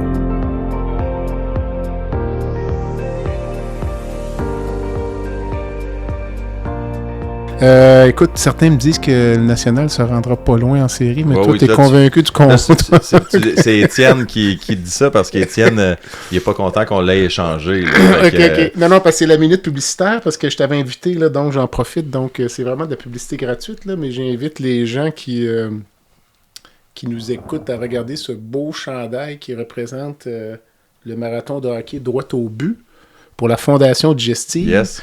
Donc, un marathon de hockey qui aura lieu le 5 avril 2025 au Centre sportif Desjardins de Wendake. C'est présenté par Eurofin Environex et Marc Hamilton. Et donc, je t'ai invité. Donc, l'invitation tient toujours. Donc, si jamais... Absolument. Je te souhaite d'aller loin en série. Mais si jamais tu es disponible, on tâchera de te trouver une place. Donc, c'est 2 équipes... de 23 joueurs par équipe, donc 3 gardiens de but, 8 défenseurs, 12 avants par équipe. On va jouer au hockey de 7h le matin à 5h de l'après-midi pour amasser des fonds pour la Fondation Digestive. Donc, Fait que là, j'en profite pour, tant qu'à parler de ça, que tu me parles de la Fondation Digestive. On en a déjà parlé un petit peu, mais qu'est-ce que ça veut dire, la Fondation Digestive? La Fondation Digestive, c'est en bon québécois, ce serait un spin-off donc, finalement d'un fonds spécifique qu'on avait à la Fondation du CHU de Québec. Puis ça émane de l'initiative d'une de nos patientes, qui est maintenant la directrice générale de la Fondation, qui s'appelle Saraline Beaulieu. Jeune femme extraordinaire qui a eu un cancer du rectum dans la vingtaine, autour de 25 ans. Donc, exceptionnellement rare. Donc, un cancer du côlon héréditaire. Et il y a beaucoup de gens qui ont le cancer, parfois, qui vont juste passer à travers la maladie, même ne pas en parler. En plus, quand on parle du cancer du rectum, c'est comme une maladie un peu honteuse à la limite. Ensuite, ça implique le port d'une stomie temporaire pendant quelques mois. Puis, si tu as déjà rencontré Saraline, c'est une jeune femme pétillante. Donc, on aurait pu penser que cette jeune femme-là, dans la fleur de l'âge, se cache dans son trou pendant sa maladie, puis elle n'en parle pas trop. Puis elle est tombée malade, puis elle s'est dit, moi, je vais guérir de cette maladie-là. Puis je vais me dédier à amasser des fonds puis promouvoir donc la santé digestive et promouvoir la lutte contre le cancer colorectal. Le temps passe, finalement, avec le temps, nous, on s'est rendu compte peut-être qu'on avait besoin de créer notre propre fondation parce qu'on avait des visions qui allaient au-delà des visions d'une fondation hospitalière. Là, pour les gens qui ne sont pas dans le réseau, souvent une fondation hospitalière, comme tu le sais, ça va acheter de l'équipement, ça va peut-être financer des médicaments, mais ça va être hospitalier. Nous, on avait une vision extra-hospitalière. Et on avait une vision aussi provinciale. Là, donc, comme tu vois, cette année, tu as certainement entendu parler de notre campagne de promotion du dépistage du cancer colorectal. Les gens pourront aller voir. Là, donc, c'était destiné à l'ensemble des Québécois, là, pas nécessairement aux patients du CHU de Québec. Donc, c'est pour ça qu'on est autonome. On a maintenant enregistré. On peut faire des dons. On émet nos reçus de charité. Donc, cette année, c'était le cancer colorectal qui était notre cheval de bataille. Okay. Pour l'an prochain, on est en réflexion. Là, on pense peut-être les maladies inflammatoires. Donc, puis là, je te parlais de cancer du côlon et du rectum. Puis c'est une réflexion qu'on a eue lorsqu'on a mis la fondation sur pied. Là, on a dit, bon, c'est une fondation juste pour le cancer colorectal. Là, on s'est dit, ben non, finalement, il y a d'autres types de cancers. Puis là, finalement, on a commencé à penser, les maladies digestives, c'est pas juste le cancer. Quand on parle de maladies inflammatoires, colite ulcéreuse, finalement, on s'est dit, comment dire, partons très large, puis ça va éviter peut-être d'être obligé de refaire notre marque de commerce dans 3 ans. T'sais, si on parle du cancer du rectum puis du côlon pendant 3 ans, puis là, dans 3 ans, on veut parler de maladies inflammatoires de l'intestin, les gens vont dire, il me semble que c'est pas votre mission. Fait qu'on s'est dit, on va large. Puis nous, c'est sensibilisation, financer la recherche, l'achat d'équipements, déstigmatiser le fait que là, c'est le cancer du rectum. Je cherchais, est-ce colon? Y a-t-il une autre appellation? En fait, le rectum, anatomiquement, ce sont les derniers 15 cm du gros intestin. Puis ça, c'est vraiment spécifique. Dans le fond, quand on parle d'un cancer du rectum, c'est vraiment comme spécifique ou ça va plus loin ou c'est vraiment dans cette zone-là? Quand on dit quelqu'un qui a un cancer du rectum, c'est vraiment les 15 derniers centimètres. OK. Puis vraiment, la portion qui fait l'objet vraiment de peut-être des traitements plus complexes, plus de morbidité qui nécessitent les soins les plus spécialisés, c'est peut-être les 2/3 de ce 15 cm-là. Plus on se rapproche de l'anus, plus c'est difficile à traiter. plus ça prend des soins spécialisés. Ce qu'on a maintenant à Québec, puis ce qu'on a dans tous les centres universitaires, je te dirais. Donc, c'est le rectum, ça, puis finalement. si on fait là, c'est moi qui s'instruis de t'avoir avec moi pour discuter. En passant, moi, je ne suis pas chirurgien colorectal. Là. Donc, je fais la promotion de tout ça, mais c'est pas nécessairement, c'est pas mon champ d'expertise. Mais dans la fondation, tout le côté digestif, parce que moi, j'aime la santé de façon générale, mais je m'intéresse beaucoup à tout ce qui est bouffe. Tu sais, côté nutrition, tu parlais d'inflammation, tout ça. Il y a comme une trend un peu sur la microbiote. Tout à fait. Puis tout ça, est-ce que ça touche tout c'est de la digestif, là, ça part de où à où? Mettons, qu'est-ce que ça l'englobe? Tu veux dire notre fondation? Oui, exact. Ça pourrait couvrir quoi? Ça pourrait couvrir tout ça. Là. Okay. Nous autres, on est naissants. Je veux dire, la fondation est née en 2024. Donc, est-ce qu'éventuellement, on va faire un projet de recherche sur la nutrition et le cancer? Je peux te dire qu'une des préoccupations de la communauté chirurgicale actuellement, c'est la hausse des cas de cancer chez les jeunes. Mais c'était ma prochaine Quand question. Je dis les jeunes, c'est en bas de 50 ans. Parce que les cancers fulgurants aussi, je pense que ça, c'est pas ça, tu sais, comme qui frappe vraiment comme soudainement, puis que les gens, c'est difficile à traiter. Ben, je peux pas dire que c'est plus fulgurant quand c'est plus jeune. C'est certainement plus frappant. Là. Ce que je raconte souvent, c'est que quand j'étais résident dans les années 90, si on avait un cancer du côlon ou du rectum chez un jeune de 30 ans, on en parlait pendant 3 mois. Alors que maintenant, les groupes, les collègues en présentent en clinique de tumeur à toutes les semaines. Mais je sais, j'avais eu une conversation avec Dr Letarte l'autre fois, puis il me disait qu'il y a comme une hausse de 30 ou 40% chez les moins de 50 ans. Et c'était comme un chiffre vraiment... Ben, pas 50% d'un coup, mais une hausse progressive à chaque année. Là, il faut faire attention. Des fois, est-ce qu'il y a une hausse des cas, puis il y a plus de cas chez les jeunes? Peut-être parce qu'on ne dépiste pas les jeunes. Donc, si tu diminues le nombre de cas chez les plus de 50 ans, proportionnellement, tu peux augmenter un peu le nombre de cas chez les jeunes. Mais il y a définitivement plus de cas chez les jeunes. Exact. Et ça, c'est une crainte. Et une des inquiétudes qu'on a, c'est que le programme de dépistage du cancer colorectal, tel qu'il est maintenant, commence à 50 ans. Celui qui a été mis sur pied là, récemment par le gouvernement. C'est comme si on le mettait sur pied et qu'il y avait déjà une petite lacune. Là, tu sais. Peut-être qu'on devrait commencer à 45, mais certainement sensibiliser les gens. Mais dire que du sang dans les selles... Qu'est-ce qui a pu changer? Moi, c'est toujours ça que l'aspect, comme là, on parle de la fin, en guillemets, mais en amont, parce qu'on entend plein de choses, si ça peut être bon, c'est pas bon, est-ce que c'est ce qu'on mange, est-ce que c'est ce qu'il y a sur nos aliments, est-ce que, tu sais, les aliments... Moi, je pense que c'est multifactoriel, là, si tu veux, mon avis. Mais j'aurais tendance à penser que c'est beaucoup ce qu'on mange et l'environnement. Je pense pas que ce soit comme génétique. Je veux dire, c'est pas vrai que la génétique se change en dedans de 25 ans. Là, exact. Moi, je pense que c'est beaucoup, c'est ce qu'on mange. Je peux pas croire que c'est autre chose là, de... Puis ou ce qu'on respire, ou ce qu'on boit, ou... Ben, tu sais, on le voit, moi, comme je te dis, je trippe bouffe, tu sais, de pas juste le manger, mais de comparer, puis d'étudier, puis de regarder, puis souvent, je vois des trucs passer de... non, mais j'ai mangé ça toute ma vie, c'est pareil, puis là, tu sais, c'est comme un genre de truc que je vois souvent qui revient, puis exemple, le Nutella, je dis n'importe quoi, mais le Nutella, il y a 15 ans, puis aujourd'hui, les ingrédients... Peut-être pas les mêmes? C'est pas du tout les mêmes. Tu regardes, puis écoute, il y en a une liste, puis tu sais, toutes les variantes de tout, dans le fond. Tu sais, les compagnies, les goûts, ils restent les mêmes, mais ce qu'il y a dans le label, il agrandit à chaque année en arrière. Mais à l'inverse, tu sais, le jeune, malheureusement, le gars de 40-45 ans qui a un cancer du rectum aujourd'hui, c'est pas parce qu'il a mangé tel produit il y a 1 an, c'est ce qu'il aurait mangé il y a 15 ou 20 ans, là.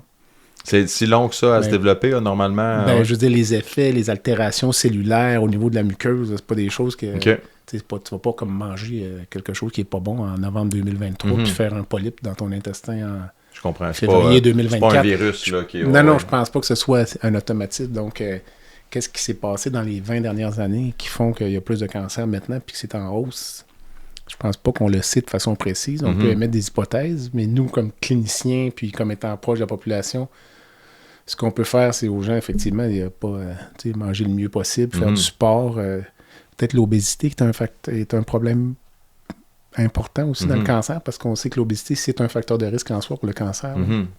les gens qui ont un surplus de poids, ça induit un effet d'inflammation chronique qui est associé pas seulement au cancer, qui est associé aussi à la maladie d'Alzheimer, qui est associé... Tout est interrelié. Exact, mais on le voyait même dans le COVID, les gens qui avaient des comorbidités, tout à fait. C'était surtout eux qui avaient des gros problèmes de santé à ce niveau-là. Fait que je pense que en partant d'être obèse, pour plein de raisons, même en orthopédie, t'es plus pesant. Ça vient c'est tout ensemble. Les articulations, fait que c'est certain que ça vient jouer. Puis je voyais, justement, on parlait rapidement aux États-Unis. J'ai vu passer aussi une des choses que la semaine passée, ils sont en train de, tu sais, ils ont les stamps aux États-Unis là, pour un peu les programmes pour les gens plus démunis qui peuvent aller acheter de l'épicerie puis tout ça. Puis là, ils essaient d'enlever tout ce qui est Pepsi puis toutes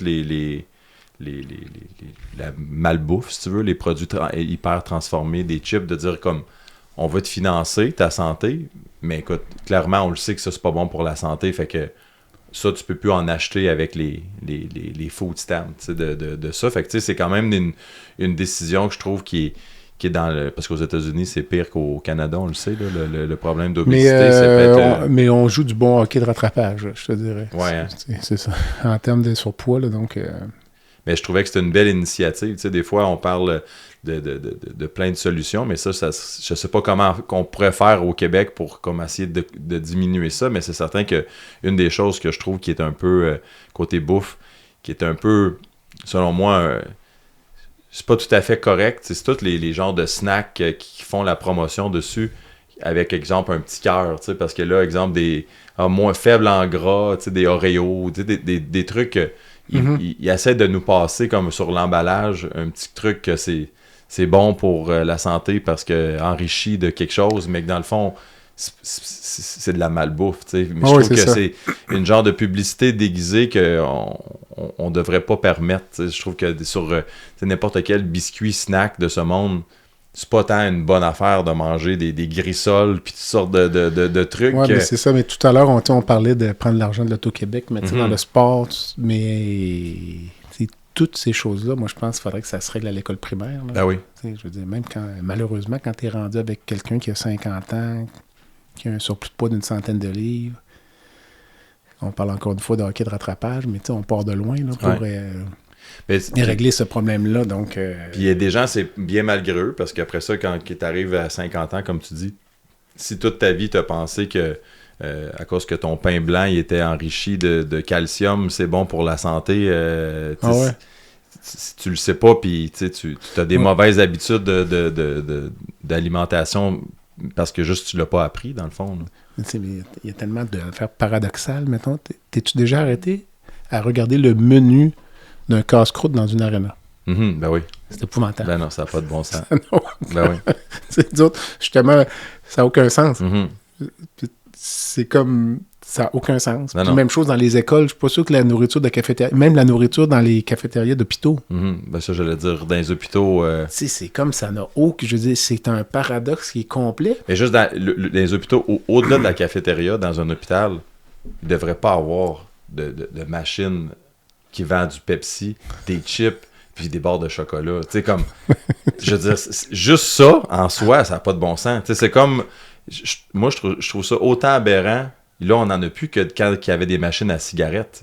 T'sais. Ouais. Tu sais, comme, tu vends carrément comme genre, ce qui rend le monde malade. Ce qui rentre les gens à l'hôpital. Tu le vends dans ton hôpital. Moi, ça, je trouve que ça fait pas de sens. Sinon, je sais pas, tu sais, la cafétéria, c'est débattable. Il y a des choses qui un petit peu comme bouffe. Non, mais il y a de la malbouffe, c'est ça que je veux dire. Il y en a aussi, mais comme... d'avoir des vending machines de chips, de coke, tout ça, moi, j'en reviens pas que ça soit encore dans les hôpitaux en 2025. Là, tu parlais de malbouffe puis d'aliments transformés. J'ai écouté une émission l'autre fois, puis tous les aliments hyper transformés, là, il paraît que ça vient de l'industrie du tabac, ça. Ouais. Les cigarettiers... Qui ont acheté toutes ces compagnies-là par la suite, puis ils prennent la même stratégie. Exactement, d'être ça, des duos, là, mettons, sucré-salé ou... gras, salé ou autre, puis c'est les cigarettiers parce qu'ils disent, écoute, on va utiliser les mêmes trucs pour créer de la dépendance. Exact. Donc, j'ai pas de misère à le croire parce que, comme tu dis, c'est sûr que l'alimentation, moi, je pense qu'elle a rôle sur tout, puis sur... moi, j'irais même jusqu'à toute la santé mentale. Non, mais c'est ça. Mais ça, j'ai fait un balado avec Dr Ziad Nasreddine, qui est neurologue. Puis, ils ont des données. Là. Les mêmes données qu'on pourrait avoir en cancer ou en hypertension ou autre, ils en ont sur les liens. Encore une fois, donc alimentation, donc obésité, risque de démence. C'est l'inflammation systémique, je pense, qui est beaucoup exact. À l'origine de tout ça. Donc, mais ce qui est intéressant de ça, parce que tous les aliments qu'on mange créent une inflammation. Peu importe c'est quoi qu'on mange dans notre système, ça crée une certaine forme d'inflammation, mais clairement, il y a des choses pires que d'autres. Puis c'est moi, ça me fascine. Avec les années, j'ai eu la chance de, quand j'ai joué en Suède, le nutritionniste là-bas, l'équipe était sans gluten, sans produits laitiers. Quand j'ai joué en Russie, là-bas, ils mangeaient d'une autre façon. J'ai eu la chance de jouer, puis d'avoir des diètes, puis d'essayer avec les années, avec mon corps. Puis la beauté d'être un sportif de haut niveau, je trouve, c'est que tu le sais exactement l'impact que ça a sur toi d'une journée à l'autre, parce que, tu sais, exemple, tu manges une poutine, puis tu t'en vas courir un marathon, on le sait tous que ça le c'est moins bon. C'est clair, mais quand on fait pas un sport de haut niveau, peut-être que je m'en ressens pas tellement d'avoir mangé une poutine instantanément, tu me suis? Ah oui. Mais quand ton corps est à l'écoute, puis que tous tes signaux, tu le sais, aujourd'hui j'ai pas assez bu d'eau, je le sais. Tu le sais, tu es tellement à l'écoute de ton corps que tu vois la différence. Puis moi, avec les années, c'est ce que j'ai remarqué, que la bouffe, maintenant que je joue plus au hockey... Ben là, tu joues. Mais là, je fais beaucoup plus attention aussi depuis... c'est ça que j'allais te demander. Est-ce que ça t'empêche de vivre, entre guillemets? Tu es rendu 42 ans, puis là, je joue au hockey samedi soir, là, finalement, vendredi. Écoute, chérie, mais on n'ira pas au restaurant. T'sais. Non, au contraire, je trouve que ça m'ordonne la vie. Okay. Ouais, vraiment, je trouve que c'est ça que j'allais dire, c'est que le côté insidieux de la malbouffe, c'est que tu t'en rends pas trop compte. Tu vas peut-être te dire, finalement, la poutine, je me sens un peu fatigué, mais c'est pas trop pire. Puis là, le lendemain, parce que t'as pas tant à performer majoritairement dans la vie de tous les jours, on n'a pas à un niveau de performance où notre demande pour notre corps est pas si élevée que ça. Puis quand on arrive avec une remise en forme comme que j'ai fait, faut que je mette toutes les chances sur mon côté, parce qu'à 42 ans, faut que je m'entraîne demain, puis après-demain, puis là, tu sais, fait que j'avais du chemin à prendre, puis j'ai remarqué, puis une des choses que moi j'ai remarqué beaucoup là, dans les derniers mois, c'est avec l'alcool, que quand j'ai arrêté, j'ai comme arrêté, au début, j'ai fait 1 mois sans alcool quand je me suis remis en forme, puis écoute, juste mon sommeil, là, c'est fou la différence, à quel point que maintenant que je le remarque, là, quand que je bois de l'alcool, 1 ou 2 bières, puis c'est certain que je vais me lever la nuit pour aller à la salle de bain. Si je bois pas, puis que je mange plus tôt, je dors ma nuit sans problème. Puis tu sais, c'est juste ces petites choses-là que quelqu'un qui pense que je suis rendu à 45 ans, 50 ans, c'est normal, se lever la nuit, puis c'est comme ça. Mais peut-être pas non plus. T'sais. Oui, je comprends. Tu sais, fait que c'est ces petites choses-là que oui, je fais plus attention, mais ça me fait aussi prendre conscience que les habitudes que j'avais quand que je jouais au hockey professionnel, qui m'aidaient à performer, peuvent encore m'aider à juste bien me sentir à 42 ans aussi. Mais là, est-ce que tu mènes une vie de moine ou tu prends encore une bière de temps en temps? Ben non, je prends encore une bière de temps en temps, mais je choisis quand que je la prends. C'est surtout ça, comme cette semaine, on a joué les 2 matchs de série vendredi, samedi. Ben, vendredi, après le match, j'ai pas pris d'alcool. Ça, c'est encore pire, parce qu'après le match, on est déshydraté. Puis, Mais samedi soir, on rejoue juste autre vendredi. Ben, j'ai pris une bière ou 2 en finissant avec les gars après le match, puis tout ça. Mais la veille du match, tu sais, j'essaie de ne pas prendre d'alcool, puis même 2 jours avant, parce que je me rends compte que même jusqu'à 2 jours avant, je trouve que ça a un probablement impact. Que les jeunes dans ton équipe, ils se cassent pas trop la tête avec ça. Je te confirme que moins que moi. Mais c'est une des choses que je me disais que, par contre, avoir à refaire ma carrière, définitivement, l'alcool aurait été une des choses que j'aurais fait encore plus attention. J'étais pas quelqu'un qui buvait beaucoup, mais... des fois, on va souper à la veille d'un match avec des amis au restaurant, on va prendre un petit verre de vin ou 2. Pis, comme... Il n'y avait pas de règlement. Là, non, tu fais ce que tu veux. Puis tout ça. Il y avait des couvre-feux, j'imagine, quand même? Ou professionnel, plus ou moins, là, à moins que le coach est vraiment pas content. Ou si le coach se rend compte qu'il y en a un qui est problématique. Oui, exact. Dans ces situations-là. Junior, il y en a un petit peu plus, là, des couvre-feux, ces choses-là. Mais professionnel, tu sais, t'es un professionnel. Occupe-toi de performer demain. Mais ça, c'est de quoi que je pense qu'encore une fois, on se rend pas compte, l'alcool, on s'en rend pas compte à quel point ça a un effet tangible. Mais quand tu l'ajoutes au fil des années, à chaque jour, je pense qu'il y a des répercussions plus grandes qu'on s'en rend compte. T'sais, parce que c'est pas grand-chose, mais moi, juste l'avoir pas bu pendant un mois puis de voir la différence, là, de dire juste sur mon sommeil, je trouve que c'est fou la différence. Là, entre juste quelqu'un pas te lever ou te lever, c'est sûr que tu dors mieux si tu fais de nuit à pas te lever, même si c'est pour 5-10 minutes puis que tu roules un peu, ça fait une différence. Là, fait que pour ça que ça a été... moi, je le vois juste comme du positif, où il y a eu des changements à ce que j'ai fait, mais je vois ça positivement. Dis-moi donc, ton retour au hockey professionnel, tu vois ça pour combien de temps? Là?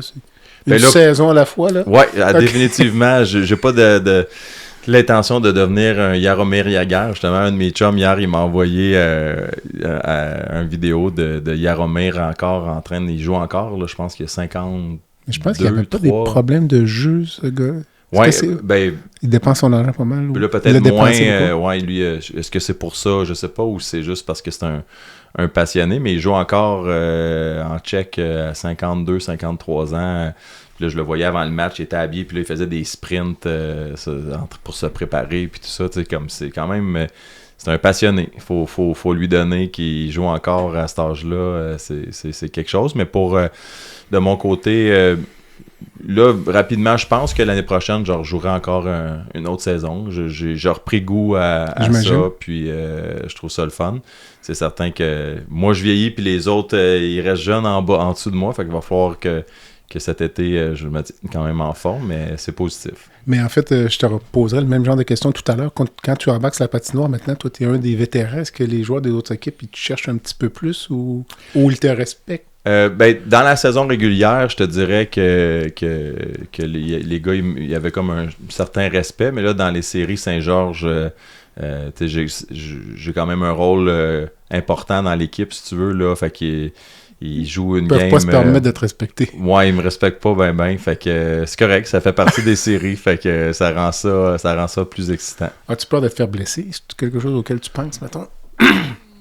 Ben oui puis non, je pense que c'est certain que quand tu l'as pas vécu, ben tu sais, le côté fun de ça, c'est qu'il y a comme un sentiment d'hyper-vigilance là, tu sais, qui s'installe quand tu le sais que à tout moment, il y a quelqu'un qui peut te frapper ou qui a un coup de hockey, puis tout ça, fait que ça amène c'est ça, un sentiment d'hyper-vigilance que normalement on retrouve pas dans la vie de tous les jours, tu sais, fait que c'est certain que quand tu as fait ça toute ta vie, ça a quand même fait partie de moi. Fait que ce feeling-là, ça réveille, ça te garde en vie. Là. Fait que c'est quand même un feeling qui est le fun, mais c'est certain que nous, on joue comme le vendredi, samedi, puis on joue encore une semaine entre les deux. Puis je me disais, tu sais, les gars dans la Ligue nationale, là, quand les playoffs commencent, là, c'est aux 2 jours. Là. On a joué 5 périodes samedi, là, puis là, aujourd'hui, il faudrait jouer une autre game de playoff tantôt. Avec un petit entraînement à travers ça. C'est quelque chose. Ça, je ne rejouerais pas dans la Ligue nationale, ça, je te le confirme. Mais il n'y a jamais d'entraînement.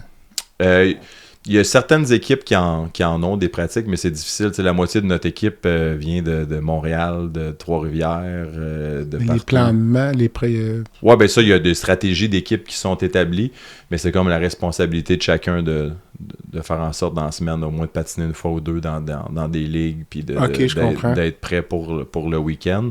Okay. Mais c'est trop difficile puis au même titre qu'il y a des gars qui jouent à Rivière-du-Loup qui viennent de Montréal, là, fait qu'imagine d'avoir à aller pratiquer à Rivière-du-Loup un mercredi, ça n'a pas de bon sens. Là, même les gars qui traversent le Québec comme ça pour un match de hockey, il faut être passionné. Là, passionné, pas à peu près. Là, le gars qui joue à Rivière-du-Loup... C'est quoi le salaire, mettons, sans rentrer dans les détails de ton salaire, mais j'entends quelques centaines de dollars par match. Oui, ben, dépendamment de où, puis l'impact que tu as dans l'équipe, je pense entre peut-être 200 et 1000 $ du match, peut-être, là, selon...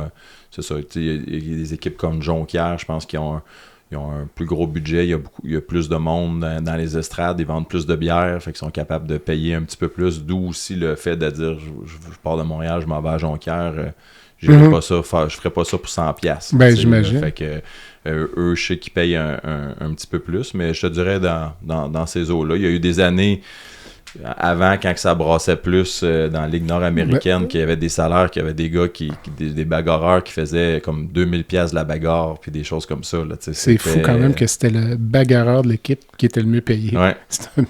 Ouais.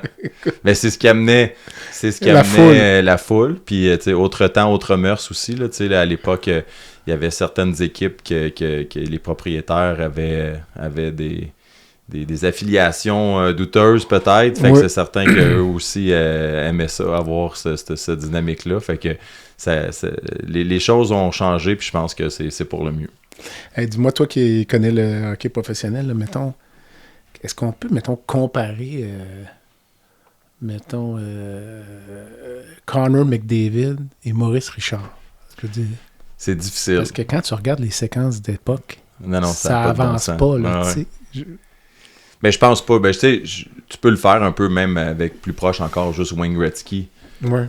Qu'est-ce qu'il faisait à l'époque? Beaucoup plus loin, tout a changé, l'équipement, juste la façon que l'équipement est fait, patiner sur des patins à tuyaux, puis ce que tu as aujourd'hui, juste ça, je suis sûr qu'on essaierait de patiner avec des patins en cuir comme à l'époque, puis écoute, on serait de la misère à se tenir debout. Fait qu'à quelque part, on peut pas comparer, mais c'était probablement plus impressionnant dans ce temps-là, ce qui faisait qu'aujourd'hui, avec une palette de bois, un 2x4, c'est des patins à tuyaux, là, et il n'aurait pas bien aujourd'hui, je pense pas que Connor, il n'aurait scoré autant, là, fait que je pense que c'est difficile, ça a trop changé, les gardiens, goaler pas de masque, là. C'est sûr que tu dois te garder une petite gêne quand tu te pitches à terre, tu dois peut-être y aller un peu plus doucement que quand tu es en armure comme les goalers d'aujourd'hui, là. Écoute, ça devait être vraiment quelque chose de jouer. Pense-y au hockey, là, puis à l'époque, tu vois des coups, là, on parle des coups vicieux, puis tout ça, là, mais écoute, des fois j'ai vu un highlight de Marc Messier, puis là, je te parle pas des années à Gordie Howe, là, avec des coups de coude là, qu'il donnait, là, mais flagrant, là, bang, d'en face, là, tu te dis, voyons donc, ça n'a pas de bon sens, que c'était même pas un 2 minutes, là, tu dis, ça a, des coups de hockey qui ont donné, puis quand on remonte aux années de Maurice Richard, tu vois des vidéos, des coups de hockey, ça a tête, tu sais, voyons, ça n'a pas de bon sens, quand tu vas donner... C'est sûr que ça peut pas faire partie des règles du sport. Ah oui, il a pas donné un si gros coup sur la tête. Voyons, ça n'a pas d'allure, tu sais. Mais ça se faisait, tu sais. C'est sûr que là, c'était autre temps, autre mœurs solide, là, mais c'est ça change. Puis tantôt, tu parlais un peu le hockey junior, les initiations, puis tout ça. Puis c'était une des choses que je disais aussi, tu sais, autre temps, autre mœurs. Tu sais, là, je donne un exemple exagéré, mais c'était la même chose avec les initiations, puis toutes les choses qui ont sorti. Il y a des choses qui avaient pas de bon sens dans ce temps-là, puis qui ont pas plus, ça n'a pas plus de bon sens aujourd'hui. Il y a des choses qui auraient dû être dénoncées à ce moment-là. Bien avant, moi, c'est ça. Fait que moi, je crois pas à la loi du silence. Des fois, il y a une omerta. Moi, je pense que les gens dans les médias, ils font un petit peu... profitent de ça un peu pour... je trouve faire un peu du hockey player bashing, là, de s'en prendre un peu aux joueurs de hockey puis tout ça, parce que il y a des initiations, je sais pas toi à ton époque, mais à l'université il y avait des choses qu'aujourd'hui des initiations qui se faisaient assurément qui passeraient pas non plus aujourd'hui. Ben moi un peu après mes années, il y a des initiations en médecine qui avaient fait la une du Journal de Québec. Mm-hmm. Donc quand même. C'est ça, fait que c'est un peu limite, là. C'est pour ça que je dis, que là, on en parle beaucoup parce qu'au hockey, ça a comme sorti, mais c'était comme ça un peu dans tout, là, on conduisait avec une bière entre les jambes, là, 30 ans, puis c'était pas si grave, là, mais aujourd'hui, ça n'a pas de bon sens non plus, fait que c'est là que des choses qui étaient des abus sexuels, ces choses-là, mais ça n'avait pas plus sa place à ce moment-là, fait que je trouve que moi, le malaise que j'ai avec ce sujet-là, c'est d'inclure puis de faire des poursuites contre toute la ligue, ou de poursuivre toutes les équipes. Si tu as quelqu'un qui t'a fait de quoi, assurément, tu te souviens c'est qui la personne. Mm-hmm. Si les exemples qu'il y a quelqu'un qui a rentré un bâton dans le derrière, puis comme c'est sûr tu te souviens c'est qui t'a rentré le bâton dans le derrière. Là. C'est pas l'équipe, là. C'est Johnny. Là, fait si tu as de quoi, ben poursuit Johnny. Ça n'a rien à voir avec la ligue. Puis il n'y a pas personne qui essayait de cacher ça. Tout le monde dans l'équipe le savait. Là, c'est pas, ça devait être adressé à ce moment-là. Puis si ça ne l'était pas, ben aujourd'hui, fais-le envers la personne. Puis je trouve que d'inclure tout le monde, il y a des organisations que c'était pire que d'autres, malheureusement. Mais à Québec, ici, j'ai plein d'amis qui ont joué avec les Remparts en même temps que moi. Puis les autres sont comme, il n'y a jamais rien eu de même pas proche. Mais il y a un recours collectif actuellement là, qui fait la une, la LHJMQ. Question de contrat de travail. De travail. Je ne sais pas si tu as suivi ça. Puis en fin de semaine, ça a fait... J'ai pas vu en fin de semaine, Ça a fait les journaux actuellement parce qu'il y a des conflits entre les avocats. OK. Mais c'est vraiment purement juridique. Là. Ce que j'entends, il y a une entente qui a été proposée au tribunal par la première firme d'avocats qui n'était pas nécessairement dans le meilleur intérêt des joueurs. Parce que dans cette entente-là, on enlevait aux joueurs le privilège aussi d'entamer d'autres poursuites légales, notamment sur les abus sexuels. Tout ça. C'était comme une espèce d'entente globale qui n'était pas nécessairement bénéfique pour les joueurs. Puis je crois comprendre que les avocats poussaient ça un peu dans la gorge des représentants des joueurs.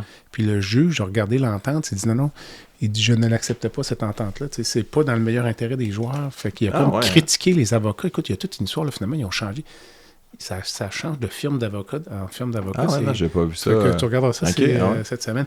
Mais c'est sûr que ça a fait parler beaucoup les salaires, là, parce que je me souviens à l'époque, à 16 ans, je faisais 35$ par semaine. Quand même. Fait que, c'est pas à tout casser. C'est sûr que ça incluait, il y a un montant que moi je recevais pas parce que c'est donné à la famille de pension, parce que la pension où tu habites, il était payé. Là, c'est drôle parce que à l'époque, je faisais plus en chômage l'été. Parce que le salaire incluait la pension, tu sais. Fait que l'été, on pouvait se mettre sur le chômage, puis on faisait plus sur le chômage qu'on faisait à jouer l'hiver. Fait quand même.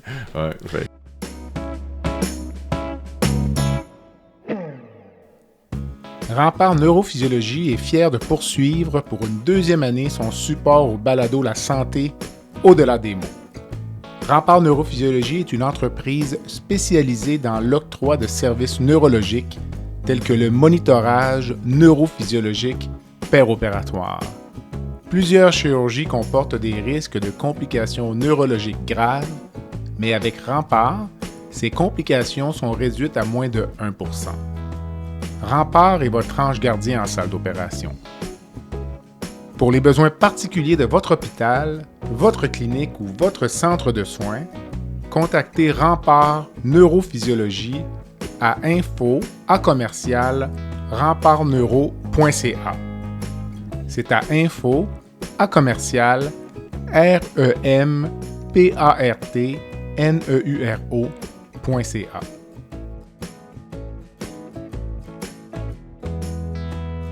Et j'aimerais ça, mon cher Yannick, avant de finir, parle-moi de ton podcast. Donc, on a commencé en disant d'un podcasteur à l'autre. Donc, Nuanceur, c'est quoi ça? Le Nuanceur, oui, ça fait quelques mois que j'ai parti ça. Moi, c'était l'idée générale là, du podcast, c'était un peu je trouve des fois, dans tous les sujets, c'est difficile d'avoir on a souvent un côté de la médaille, dans le fond. C'est plus difficile d'avoir... comme pour revenir faire l'actualité d'aujourd'hui, Trump, sans parler de aime ou aime pas, mais assurément, peu importe ce qu'il fait, bien ou mal, on entend juste parler, c'est toujours mal. C'est sûr qu'il a fait des choses depuis qu'il est là qui ont été positives, mais on n'en entend pas jamais parler. Puis moi, j'aime ça, savoir l'autre côté de la médaille. Je suis curieux de nature, fait que je veux savoir, on parle de cancer, mais est-ce que ça peut être la bouffe? Est-ce que, d'aller chercher l'autre façon de penser, fait que c'est un peu ça, d'aller trouver la nuance, dans le fond, dans tous les sujets, fait que c'est un petit peu ça l'idée du podcast, fait qu'on parle, dans le fond, je parle de choses qui m'intéressent, fait que la politique, le sport, la santé, puis... je parle avec des gens que j'ai le goût de parler. Mais comment tu choisis tes invités? Parce que tu as quand même eu des gens connus. Là. Tu parlais d'Enrico Ciccone, tu as eu Denis Coderre. C'est quand même... Ben écoute, je pense que... C'est le réseau de contact? Ben un petit peu le réseau de contact, c'est sûr que ça l'aide. Le hockey, ça a ouvert beaucoup de portes. C'est un sujet, surtout au Québec, que les gens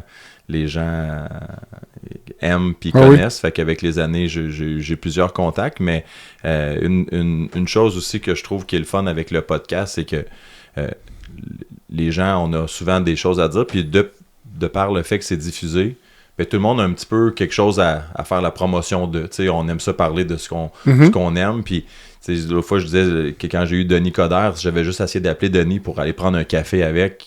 Il aurait trouvé ça sûrement bizarre, puis il aurait dit un peu suspect. Genre non, ça va être correct. Mais comme hey, j'ai un podcast, ben souvent les gens ils ont envie de parler. Puis tu sais, Enrico, je le connaissais un petit peu à cause du hockey. Fait que c'est certain que mon premier épisode, que ça soit lui. Ben pour les autres ensuite à qui j'ai demandé, ben tu sais, il y a Enrico Ciccone, c'est quand même quelqu'un d'une figure connue. Puis là, ben s'il a dit oui, lui, ben tu sais, un je nom devrais peut-être y aller, et tout ça. Fait que de fil en aiguille, ça s'est fait comme ça. Puis c'est ça, là, j'en ai encore qui sortent prochainement. Là, j'avais pris une petite pause avec ma remise en forme. Là, il fallait mettre des énergies puis du temps ailleurs. Mais là, maintenant que les choses se placent tranquillement, on repart la machine. C'est quoi la cadence, mettons, un par semaine? Et j'aimerais ça à peu près un par semaine, un par 2 semaines. Là. Souvent, j'aime ça les enregistrer puis les sortir. Comme là, j'avais fait une séquence de 10 épisodes. C'est comme ça que je les ai faites. Quand tu fais 10 épisodes, passes-tu, mettons, 10 heures en studio ou ça dépend, tes invités sont pas disponibles? Non, c'est ça. Fait que c'est pour ça que j'essaie d'en enregistrer, d'en avoir 3-4, comme d'enregistrer avant de le lancer, si tu veux. Comme ça, ben, l'autre sort la semaine d'après, puis là, ça me donne une semaine ou deux pour avoir quelqu'un d'autre. Puis là, il y a comme un petit flow qui se crée. Puis, je suis curieux de savoir comment tu choisis tes invités, là, comme, tu sais, dans mon cas, moi, ça rebondit beaucoup de... Tu sais, parfois d'un à l'autre, comme là, mettons, toi, je te parle, là, je me dis peut-être qu'Enrico Ciccone, finalement, ça peut être intéressant. Ben c'était un peu super, oui. Pendant que je te parle, je suis en train de me dire... moi, je me suis puis là, dit je me dis, finalement, ça serait possible. Ben, ton neurologue que tu me disais, je me disais, hey, le neurologue, ça, j'aimerais ça y parler. Fait que, il y a un petit peu de ça, des invités, puis l'actualité aussi, là, avec ce qui se passe, ça pique ma curiosité. Ben oui. Puis là, c'est comme ça, j'avais eu Marc-André Leclerc, qui est journaliste, qui a écrit un livre, Le hockey mis en échec. Puis c'est comme ça, à un moment donné, j'ai vu passer sur mon Twitter une entrevue de lui qui parlait de son livre. Ah, crime, c'est bien cool. Puis je le connaissais pas, j'y ai écrit comme ça sur Messenger. Puis il a accepté. Les auteurs de livres, ça, c'est toujours... mais ils veulent faire la promotion, exact. Puis c'est ça. C'est souvent très intéressant. Est-ce que tu t'imposais de lire le livre au complet? Ben oui. Avant l'entrevue? Okay, ben oui, il faut être... J'aime pas ça me préparer. J'aime les commentaires que j'ai depuis le début des gens, c'est ce qu'ils aiment aussi, c'est qu'ils disent c'est comme un peu partout, un peu comme aujourd'hui. J'aime dans la vie, je suis comme ça. Quand je parle avec quelqu'un, je suis curieux. Fait que, ça me fait penser à quelque chose. Mais moi, je dois dire que je suis un amateur aussi, mais ça rassure les invités quand même quand on leur envoie une liste de questions. Oui, peut-être. Il y en a qui veulent savoir, m'envoyez-vous les questions? Ben écoute, des fois, j'ai eu des fois de qu'est-ce que tu aimerais parler. Fait que là, j'avais comme 2-3 choses que je peux dire qu'il y a quand même des sujets que je veux parler, que je le sais un petit peu, là, mais... As-tu eu des blancs, mettons, que tu es obligé de faire du montage parce que t'as comme... Non. Okay. Non, je pense que de ce côté-là, je suis capable de jaser. Fait que juste de partir d'une place à l'autre, je trouve ça le fun. Puis il y a toujours, je trouve, un sujet en lien. Parce qu'à la base, l'invité que j'ai eu, c'est parce que j'étais intéressé de savoir qu'est-ce qu'il y avait à dire. Fait que tu sais, c'est infini, là, comme parler de bouffe puis de santé digestive, je pourrais en avoir encore pour une autre heure à jaser facilement. Ça sera lors d'un épisode dans ton studio. Parfait, ça. As-tu des invités qui parfois t'ont demandé d'enlever un segment, qui t'ont dit, écoute... Non. Parce que ça m'est arrivé à quelques reprises, moi.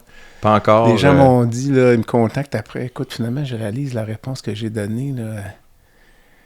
Est-ce qu'on est obligé de la mettre? Je suis un peu mal à l'aise. Ça m'est arrivé d'enlever des segments, moi. J'ai des gens qui m'ont répondu des choses, puis je me disais, ça n'a pas de bon sens, je peux pas mettre ça là. Puis la personne qui l'avait dit, ça n'en était même pas rendu compte. Puis là, j'écoutais ça, je me disais, non, écoute. Ah ouais? Hein? Non, écoute, c'est drôle parce que je l'ai pas fait encore. J'ai une fois que quelqu'un j'avais mis un reel, juste faire la promotion sur Instagram. Puis le segment que j'avais parlé, il m'a pas demandé de l'enlever de l'entrevue, mais de l'utiliser comme minutes, tu sais, comme punchline, il trouvait que c'était peut-être un peu trop intense. Fait qu'il m'avait dit, on peut-tu juste prendre un autre extrait, tu sais, Ça donnait une mauvaise... Dilué dans l'entrevue, c'était correct, mais... Ouais, de ce que hors contexte, un petit peu des fois des choses prises hors contexte, un petit bout de 30 secondes, ça peut... de quoi qu'il parle, lui, tu sais, comme... C'est drôle parce que c'est souvent la controverse sur les réseaux sociaux, c'est ce qui alimente les views. Puis c'est drôle parce que j'ai fait un podcast avec Sylvain Guimond, qui est comme psychologue sportif, entre autres. Là, il avait été avec les Canadiens à l'époque de Piquet-Souban. Il était travaillé avec l'équipe et tout ça. Puis j'avais, moi, lu des livres de lui quand je jouais, là 10-15 ans de Sylvain. Puis on se met à jaser comme on fait là. Puis dans l'entrevue, on parle des choses pour améliorer le hockey puis le sport. Puis je dis que ça pourrait être intéressant. Moi, je pense qu'il y a trop de joueurs dans une équipe de hockey. C'est ce qui fait que le jeu est tellement hermétique. On parlait de la Coupe des 4 Nations. Ben, c'est les meilleurs. Fait que c'est sûr qu'il y a tout le temps un bon joueur sur la glace. Fait que veut pas, quand tu as 32 équipes avec 4 lignes, ben, il y a des gars des 4e lignes des Canadiens. Si je te dis c'est qui la 4e ligne, ça se peut que tu saches même pas c'est qui. T'sais. Fait que moi, je disais juste que ça pourrait être intéressant d'avoir moins de joueurs dans une équipe. Tu aurais plus de joueurs. Faudrait qu'ils jouent moins de matchs, je pense. Puis, quand tu es moins d'équipes, des fois, tu le sais, quand on joue dans une ligue de garage puis qu'on n'est pas beaucoup, ben, on est plus fatigué. Puis, qu'est-ce qui arrive quand on est plus fatigué? Ben, il y a plus d'occasions de marquer parce que backcheck un peu moins. Oh, puis, fait qu'on a une conversation comme ça. Puis, j'ai mis un extrait comme de ça, comme de 30 secondes. Écoute, habituellement, mes reels jusqu'à date, ils ont 1000, 2000 vues sur un reel. Je pense que je suis rendu à 70 000 sur ce reel-là. OK. Puis, il y a des commentaires positifs, mais il y a des commentaires que ça n'a pas de bon sens que les mondes écrivent ça, que tu te dis, voyons, j'ai pas semé la controverse, là, comme j'ai juste dit, il me semble que ça pourrait être intéressant de jouer à 2 lignes, mais des gens offusqués, là, vraiment, là, des commentaires, puis je trouve ça drôle parce que ça m'atteint pas, puis je sais c'est quoi les réseaux sociaux, mais c'est la première fois que je vis le côté négatif. Là, de ça, puis j'ai 70 000 vues sur ce reel-là, puis c'est juste à cause que les gens sont tellement interpellés, puis il y a des commentaires, puis ils le partagent, mais c'est pas parce que c'est quelque chose nécessairement de positif, souvent c'est ça l'envers de la médaille des réseaux sociaux, le petit crunch, le segment que t'aimes moins, que tu veux pas mettre, mais c'est peut-être lui qui lève le plus, qui aurait levé le plus, fait que c'est l'équilibre entre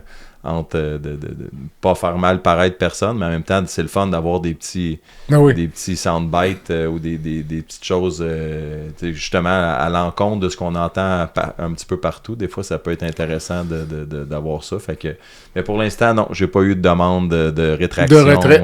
C'est bon. Écoute, mon vieux, ça fait un bon tour d'horizon. Le concept de mon podcast, il y a une section baguette magique, donc...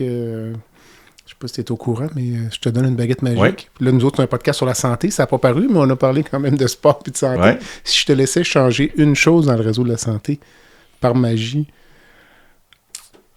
en 2025... La bureaucratie.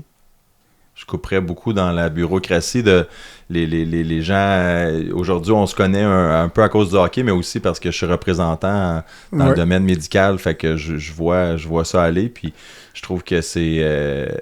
Il y a beaucoup il y a beaucoup de gens sur le terrain qui selon moi, qui pourraient être mis plus sur le plancher que dans l'administration, dans les bureaux.